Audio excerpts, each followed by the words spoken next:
पात्र अद्वितीय है, परंतु कर्ण की गाथा सबसे अधिक हृदय विदारक है। एक ऐसा वीर जिसका जीवन जन्म से ही संघर्ष और त्याग से भरा हुआ था। आइए सुनते हैं सूर्यपुत्र कर्ण की अमर कहानी। हस्तिनापुर की राजकुमारी कुंती ने ऋषि दुर्वासा के वरदान से सूर्यदेव का आह्वान किया। सूर्यदेव प्रकट हुए और उन्हें वरदान स्वरूप एक तेजस्वी पुत्र प्राप्त हुआ, परंतु यह पुत्र अविवाहित कुंती के लिए समाज में लज्जा का कारण बन सकता था।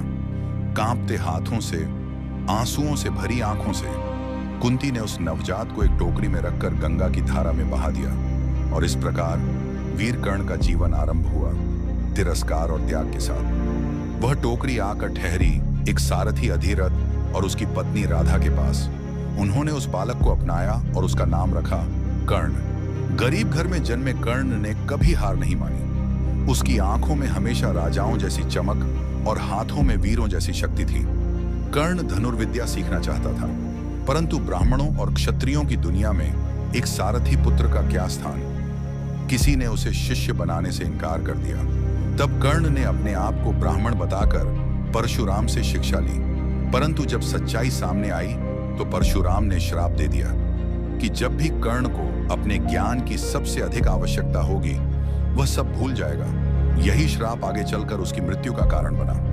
कुरु सभा में जब कर्ण को उसकी जाति के कारण अपमानित किया गया तो दुर्योधन ने आगे बढ़कर उसे अंग का राजा बना दिया और उसी दिन से कर्ण ने दुर्योधन को जीवन भर का मित्र और स्वामी मान लिया। कर्ण की एक और पहचान थी, दानवीर कर्ण। वह कभी किसी याचक को खाली हाथ नहीं लौटाता था, चाहे अपने प्राण क्यों न दांव पर लगाने पड़े। महाभारत का युद्ध आरंभ हुआ। कर्ण ने अपनी पूरी शक्ति दुर्योधन के लिए लगा दी। भीष्म पितामह और द्रोणाचार्य की मृत्यु के बाद कर्ण कौरवों का सेनापति बना। उसकी तलवार, उसका धनुष, उसका साहस सब अपराजेय थे।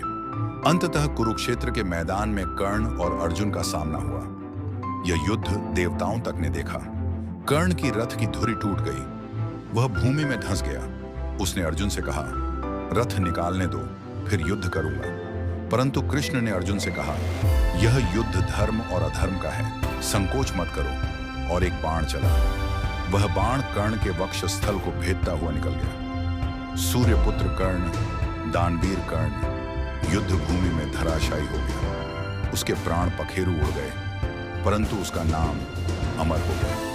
कर्ण की कहानी हमें सिखाती है कि जन्म नहीं, कर्म महानता का आधार है। संघर्ष चाहे कितना भी बड़ा क्यों न हो, सच्चा योद्धा कभी हार नहीं मानता। महाभारत का यह दानवीर आज भी हर